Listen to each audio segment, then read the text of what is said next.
Ok, y esto lo ponemos. Bueno, yo creo que así está bien, ¿verdad? Ok. eh, yo preferí ponerlo en PDF porque cuando ponemos en PowerPoint los dibujos y las figuras no salen bien, entonces, y las fórmulas también se complican, entonces yo creo que mejor es poner PDF porque creo que así se van a ver mejor. Vamos a probar a ver, ¿no? De todas formas, yo se los mando en PowerPoint, pues. O sea, hoy vamos a hablar de los mercados. Ok, entonces vamos a hablar un poco de qué son, cómo son los mercados, cuáles son los instrumentos y cuáles son las instituciones financieras. Entonces, bueno, primero, probablemente ustedes, igual que cuando yo estudiaba economía, están inmersos en la idea de que el, ¿cómo se llama? De que el mercado es una figura en la cual ah, hay dos ejes y hay dos curvas, una curva de oferta y una curva de demanda, y a los austríacos no nos gusta esa representación del mercado y nosotros decimos que el mercado es un proceso, ¿no? ¿Okay? Y eso significa muchas cosas, ¿no? Eso significa que el mercado es una institución en la cual se aprende, ¿okay? Y se aprende por ensayo, acierto y error, ¿no? Y se aprende a veces más por los errores que por los aciertos, ¿no? Si nosotros no vamos por la teoría neoclásica pura, el ser humano es racional y en la racionalidad de la economía, el ser humano no se equivoca nunca, ¿no? O sea, que siempre alcanza el equilibrio, siempre los mercados se vacían, entonces todo ese cuento que nos echan en teoría y que a la hora de la verdad no es cierto, ¿ok? Y entonces normalmente se plantea que el mercado perfecto es la competencia perfecta y que cualquier cosa que se aleje de la competencia perfecta ¿cómo se llama? Es una falla de mercado, ¿no? Y yo creo que eso no es totalmente cierto. Yo creo que en realidad el mercado no se parece a la competencia perfecta ni puede parecerse nunca a la competencia perfecta porque la competencia perfecta es un caso hipotético y además totalmente utópico, ¿okay? Que no se alcanza nunca. ¿Okay? Entonces, de verdad, el mercado es, como les comento, pues un proceso en el cual los seres humanos aprendemos, ¿no? Y aprendemos las conductas, ¿okay? Y mientras más hacemos ese proceso, el mercado va adquiriendo muchísima más transparencia, ¿okay? Y esa es la máxima perfección a la cual se puede aspirar, ¿no? O sea, el ser humano no es perfecto, el mercado tampoco es perfecto, ¿okay?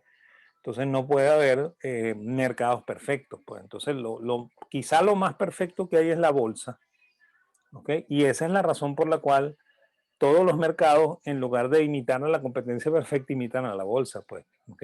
Es más, y mientras más se parecen a la bolsa, más llegan a ese grado de casi perfección que tiene la bolsa, ¿no? Que no es tampoco una perfección absoluta, ¿no? ¿Ok? Entonces, no es solo el encuentro de la oferta y la demanda, son el lugar del encuentro de las informaciones, ¿ok? Que se producen o sea, que existen y que producen una información adicional que es el precio, ¿no? Y el precio tampoco es único y permanente, o sea que no debemos pensar en un equilibrio estático que no se mueve, ¿okay?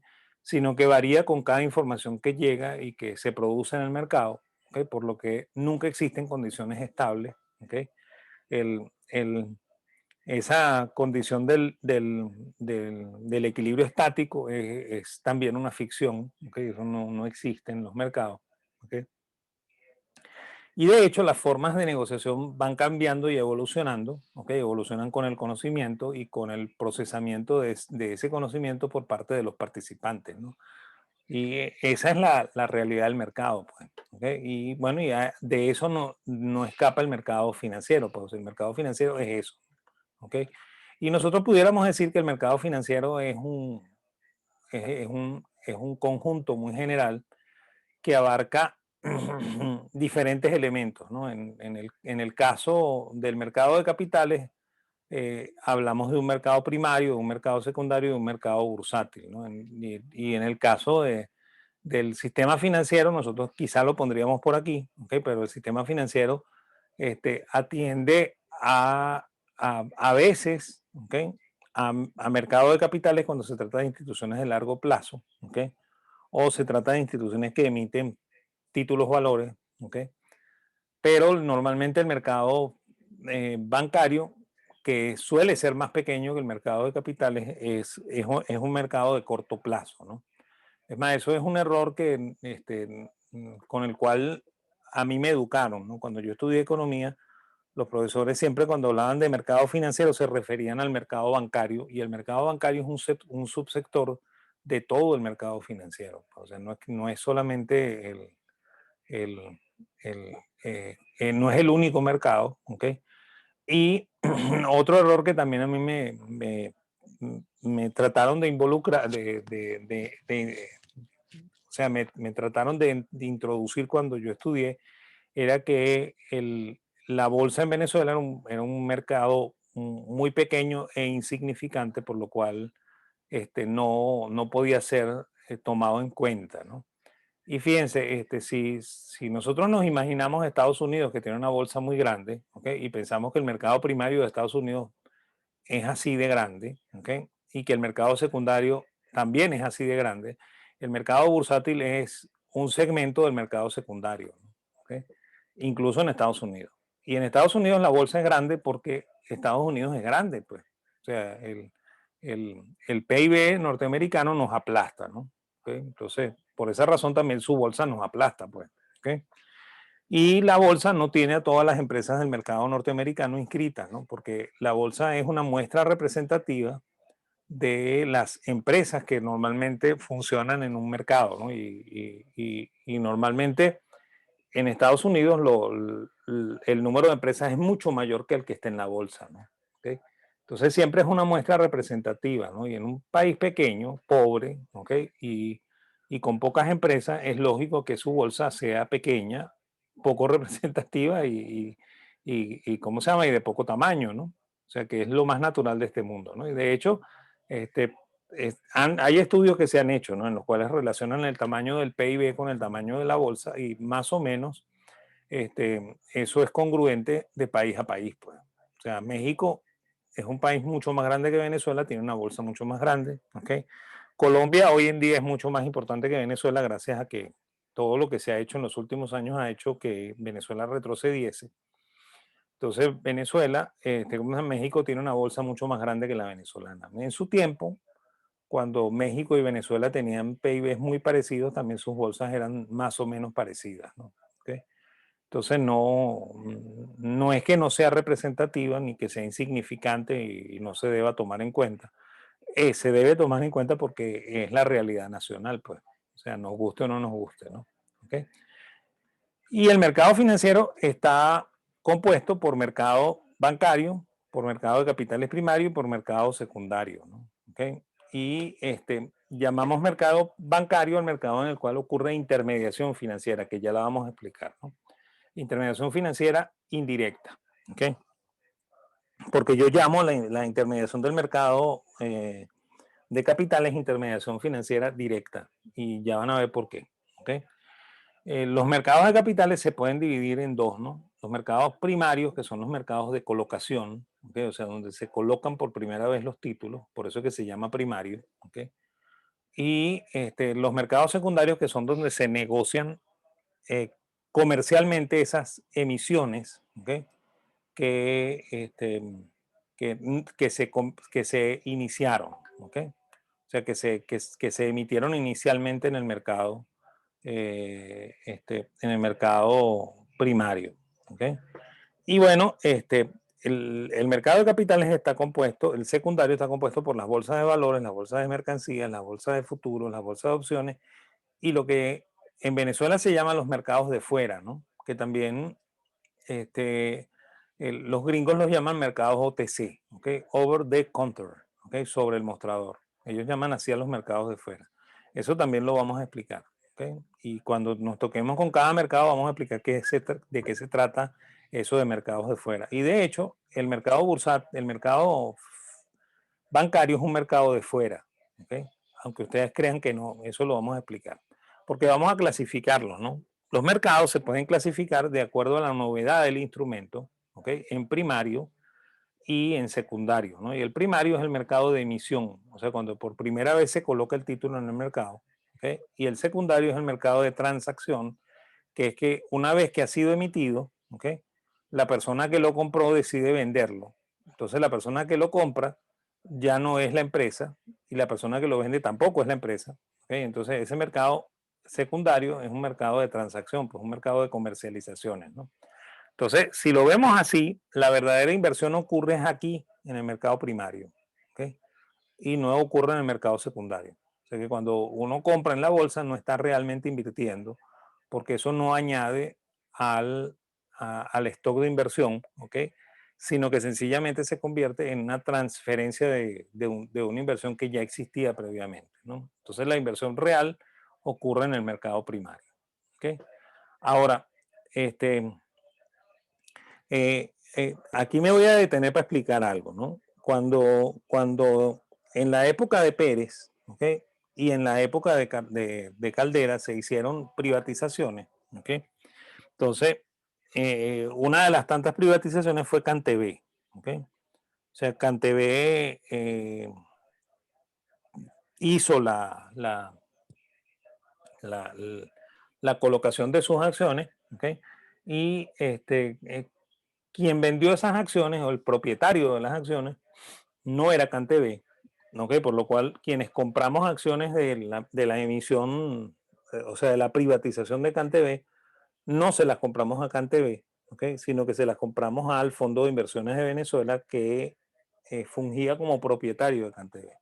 Entonces, en realidad eso no fue emisión primaria, mucha gente la contabilizó como si fuera una emisión primaria, ¿ok? Y eso es un error estadístico, ¿no? O sea, eso es mercado secundario, ¿ok? Fuera de la bolsa, pero secundario. Entonces, cuando ustedes compraban las acciones de CanTV, no es que CanTV emitió nuevas acciones y las colocó, sino que el Fondo de Inversiones de Venezuela tomó las acciones que eran propiedad de ella, o sea, propiedad del gobierno, y se las vendió al público. Entonces, eso es una transacción de mercado secundario, ¿ok? O sea, ahí no hubo emisión primaria, ¿no? Y en todas las privatizaciones fue igual, pues, ¿ok? Por ejemplo, cuando se hizo con Sidor, Sidor nunca se llevó al mercado bursátil, pero las acciones que le vendieron al consorcio, ¿cómo era que se llamaba el consorcio? Creo que se llamaba Consorcio Orinoco, ¿ok? Esas acciones eran las acciones del gobierno, ¿no? Por lo cual eso fue una transacción de mercado secundario, ¿ok? Y cuando después el gobierno eh, expropió el Banco de Venezuela y el Banco Consolidado y los privatizó, ¿ok? Entonces también el gobierno vendió sus acciones que había expropiado del Banco de Venezuela y del Banco Consolidado, por lo cual ahí tampoco hubo emisión primaria, ¿ok? O sea, la emisión primaria se caracteriza porque el dinero le entra directo a la empresa, porque la empresa es el emisor, ¿ok? Y ahí vamos a ver cómo es que se hace esto de la intermediación directa, ¿ok? Porque esto está muy relacionado con el mercado de capitales. Sin embargo, por ejemplo, cuando un banco central emite dinero, ¿ok? Esa emisión es primaria, ¿ok? En cambio, cuando nosotros hacemos transacciones con ese dinero, esa transacción es de mercado secundario, o sea que también se puede llevar a mercados no de capital, ¿no? ¿Ok? Ok, de acuerdo al plazo del instrumento, el plazo del instrumento puede ser corto plazo y largo plazo, ¿no? Y aquí hay algunos comentarios, ¿no? En Venezuela siempre se dijo que corto plazo era menor a 360 días, ¿ok? Entonces, por esa razón siempre se dice que el mercado monetario en Venezuela es menor a 360 días, ¿no? En los países más desarrollados se usa como convención que el corto plazo es menos de 2 años, ¿no? Entonces, la mayor parte de los instrumentos que tienen menos de 2 años, ¿ok? son considerados instrumentos de corto plazo o instrumentos del mercado monetario, ¿no? ¿Ok? Ojo que en la categoría de instrumentos también entran ahí los títulos valores, ¿no? ¿Ok? Entonces, bueno, largo plazo también es el otro concepto, largo de plazos de capitales o de bonos, ¿ok? Y normalmente allí es ambiguo, ¿no? En Venezuela siempre se dice que este largo plazo es más de un año, ¿ok? En países un poco más desarrollados hay incluso mediano plazo y corto plazo, ¿no? Y largo plazo. Entonces, normalmente se dice que mediano plazo es algo así como entre 2 y 10, ¿ok? Y después más de 10 sería ya el mercado de bonos, ¿ok? Pero vamos a quedarnos por ahora con esa clasificación como si fuera venezolana y después vemos la clasificación de bonos internacional, que es de donde sale lo que les estoy diciendo, ¿no? Cuando veamos los bonos, ¿no? Y de acuerdo a la institucionalidad, el mercado puede ser institucional, ¿ok? Y por eso es que la bolsa es institucional, ¿ok? Por eso es que el mercado de futuros es institucional, por eso es que el mercado de mercancías es institucional, por ejemplo, una bolsa agrícola es institucional, ¿ok? Porque todos los participantes coinciden en el mismo mercado, ¿ok? Y hacen sus transacciones, ¿no? ¿Ok? Cuando no todos los participantes coinciden en el mismo mercado, ¿okay? O sea que el mercado está, podríamos decir así, descentralizado, ¿okay? Entonces se trata de mercado no institucional o mercado de fuera o mercado over the counter en inglés, ¿no? Que así es como se escribe el OTC, ¿okay? Y esa es la razón por la cual el mercado bancario no es un mercado institucional, ¿okay? Aunque uno piensa siempre en los bancos como instituciones financieras, y uno probablemente a ustedes les está chocando ya lo que les estoy diciendo, que me van a decir, profesor, pero es que los bancos son instituciones financieras. Eso es cierto, ¿okay? Visto desde la definición de institución financiera que nosotros tenemos, ¿no? Pero todos ustedes no tienen cuenta en el mismo banco, ¿ok? Y todos ustedes no coinciden en el mismo banco al mismo tiempo, ¿no? En la bolsa sí pasa eso, ¿no? Todas las casas de bolsa tienen cuenta en la bolsa y todas coinciden en el horario bursátil dentro de la bolsa. ¿Ok? Entonces, por esa razón, la bolsa sí es institucional y el mercado bancario no. ¿Ok? De hecho, ustedes pueden tener, yo tengo una cuenta en el mercantil, ¿no? Y vamos a suponer, ¿ok? Que hacemos una transacción, pues que uno de ustedes vende algún producto, ¿ok? Y yo se lo compro, ¿no? Y cuando yo se lo compro, ¿ok? Yo pago con mi tarjeta de débito, ¿ok? O hago una transferencia, ¿ok? Y la cuenta de ustedes está en Banesco, ¿no? Entonces ya por el solo hecho de que eso pase así, ¿ok? La transferencia o el pago de tarjeta de débito pasa por la cámara de compensación, ¿ok? Y al pasar por la cámara de compensación, entonces resulta que el único mercado institucional del mercado financiero es la cámara de compensación, porque ahí sí coinciden todos los bancos al mismo tiempo, pero no coincidimos todos nosotros, pues, ¿ok? Yo soy cliente del mercantil, uno de ustedes es cliente de Banesco, ¿ok? Y nosotros no coincidimos al mismo tiempo en un solo mercado, ¿no? ¿Ok? Lo que sí coincide es nuestra transacción que pasó por la cámara de compensación. Entonces, resulta que en el mercado bancario, que es el que vamos a ver después de esto, ¿ok? Este, las únicas instituciones son el Banco Central y, y la Cámara de Compensación. ¿Okay? Los demás son agencias, ¿no? ¿Okay? Entonces, el Banco Mercantil es una agencia, ¿okay? Que tendrá múltiples agencias descentralizadas, pero es una agencia más. ¿Okay? Entonces, no es una institución desde el enfoque que estamos viendo esta definición. ¿Okay? Si fuese una institución, todos tendríamos cuenta en el mercantil, todas las transferencias se harían en el mercantil, ¿ok? Y el mercantil sería como un gran banco universal y monstruoso, ¿ok? Que involucraría las cuentas de 20 millones, de 30 millones de venezolanos, pues, ¿ok? Eso no existe, ¿ok? Entonces, ese mercado suele ser no institucional, o sea que es OTC, ¿ok? Y eso lo vamos a ver cuando veamos cada uno de los mercados que vamos definiendo. Cada vez que el mercado tenga que ver con bancos es un mercado OTC. ¿Okay? Fíjense, intermediación. ¿Okay? La del capital, del mercado de capitales es directa. ¿Okay? Y aquí es donde pueden ver qué diferencia un mercado primario de un mercado secundario. Fíjense, cuando el inversionista compra los títulos que emite la empresa, acciones, bonos, papeles comerciales, y la empresa recibe el dinero, ¿ok?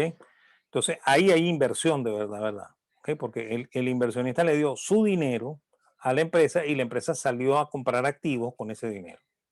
Esa es la verdadera inversión. Eso es primario, ¿ok? Y aquí la empresa emite los títulos para el inversionista y el inversionista entrega dinero a la empresa.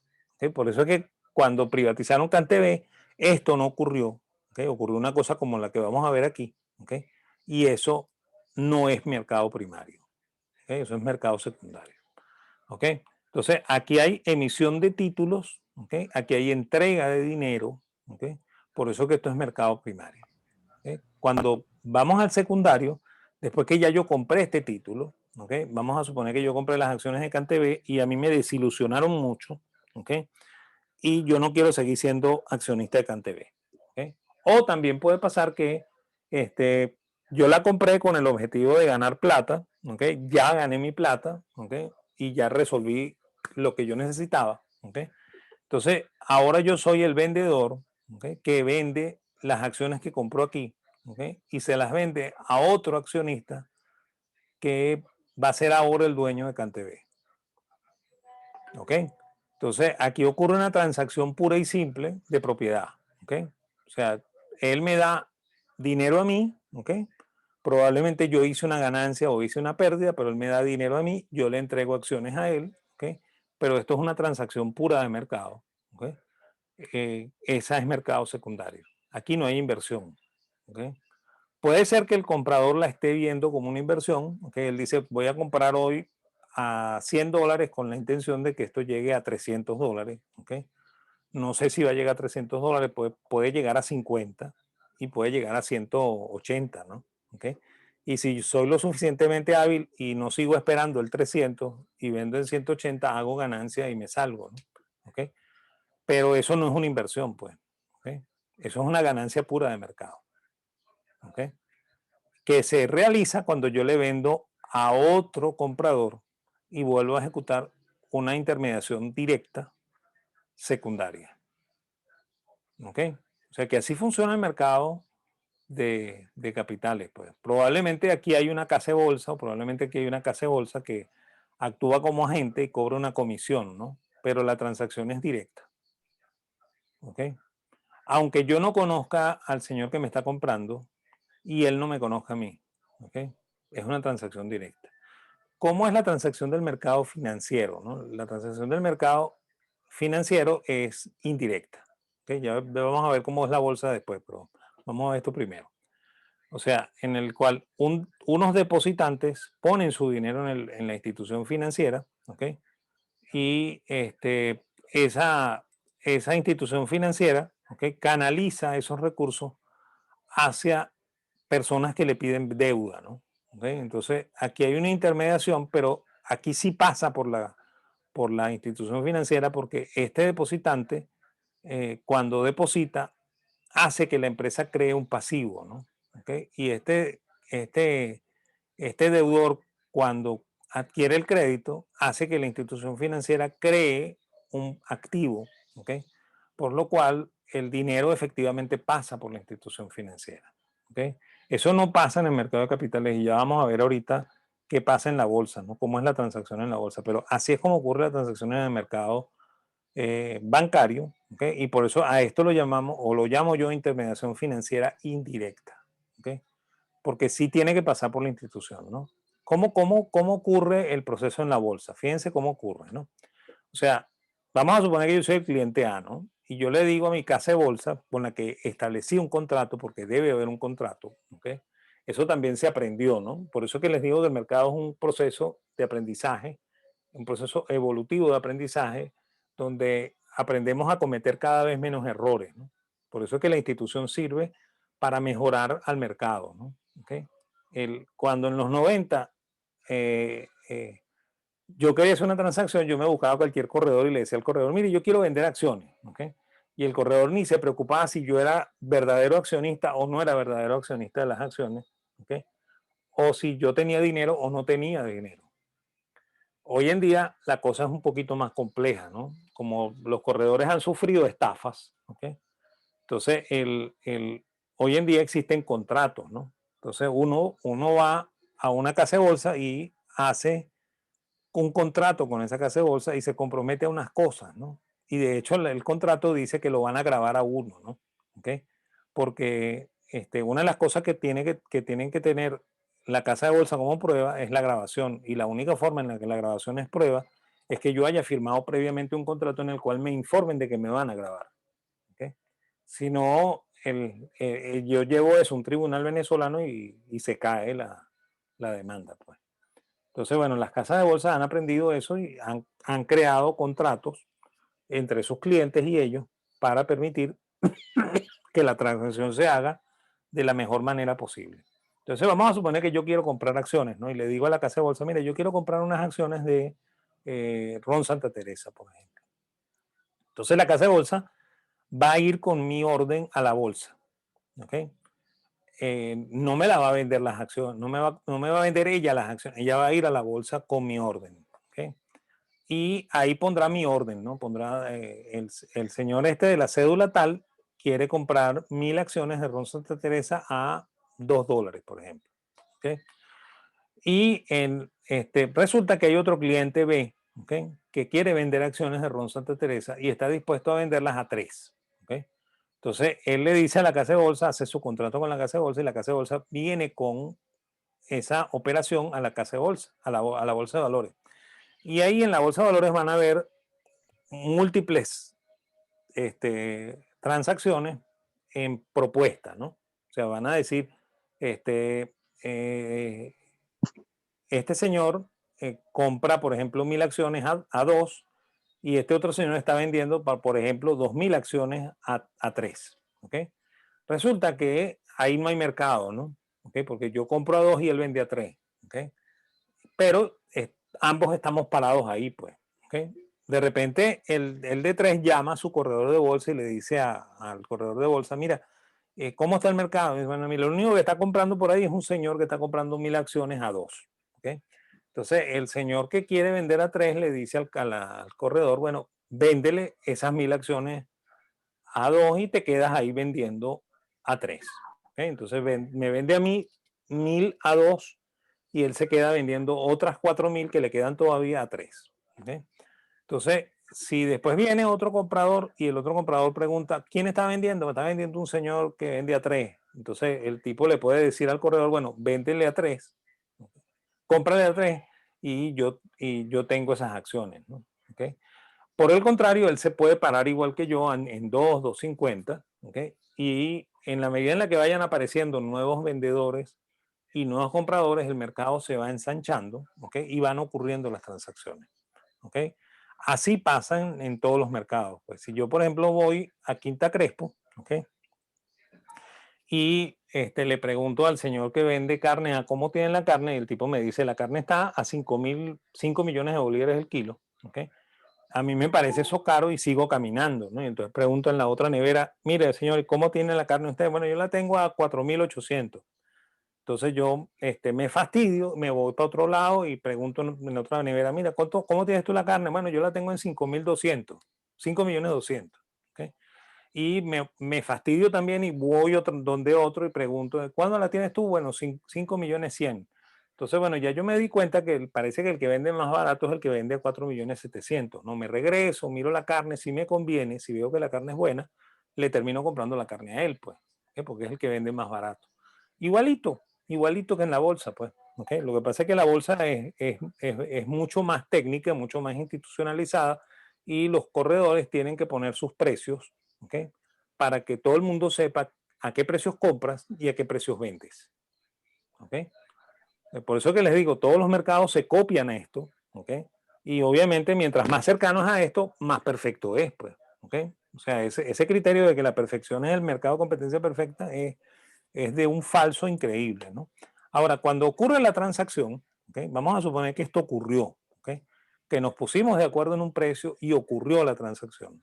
¿Por qué nos pusimos de acuerdo? Porque este señor tiene una información, este señor tiene otra información y las dos informaciones coinciden en el precio. ¿Okay? Si este señor le dijera lo que piensa a este señor y este señor le dijera lo que piensa este señor, ellos no harían ninguna transacción. ¿Okay? Ellos se pondrían en medio de la bolsa a agarrarse a golpes, ¿no? Porque este señor diría, este tipo es un estúpido que está vendiendo, ¿okay? Una cosa que vale mucho a un precio muy bajo. ¿Okay? Y probablemente este señor, ¿okay? Pero este señor diría de este señor, este tipo es un estúpido que me está comprando esas acciones que no valen nada a un precio absolutamente increíble. ¿Okay? Si ellos se dijeran lo que piensan, ¿okay? Aquí no ocurriría una transacción, sino que ocurriría una pelea. ¿Okay? Entonces el mercado lo que hace es resolver esa pelea en la formación de un precio. ¿Ok? Porque no hay coincidencia de necesidades. O sea, este señor no tiene las mismas necesidades que este. ¿Ok? O sea, eso que aparece en el gráfico, que ustedes ven como la oferta y la demanda tocándose y que se limpia el mercado y que es perfecto, el que la valoración del que vende y el que compran son iguales, es absolutamente falso. El señor que vende piensa que lo que vende es una porquería, ¿okay? Que ya subió y no va a subir más. ¿Okay? El señor que compra piensa que lo que está comprando es oro, ¿okay? Y lo está comprando a precio de excremento, para no decir la grosería. ¿Okay? Entonces ellos no piensan igual. ¿Okay? Ocurre la transacción, ¿okay? Y esto se va a cortar en un minuto, ¿okay? Ocurre la transacción y esa transacción en la bolsa es una transacción solo de títulos, ¿okay? No hay dinero, ¿okay? El dinero va a ocurrir por otra vía, ¿okay? Porque cuando se haga la transacción, este señor de la casa de bolsa va a venir a mi oficina y me va a decir, aquí está tu contrato, fírmame la compra y dame un cheque. ¿Okay? Ese cheque involucra el precio más una comisión. ¿Okay? Y él lo deposita en su banco, no lo deposita en la bolsa. ¿Okay?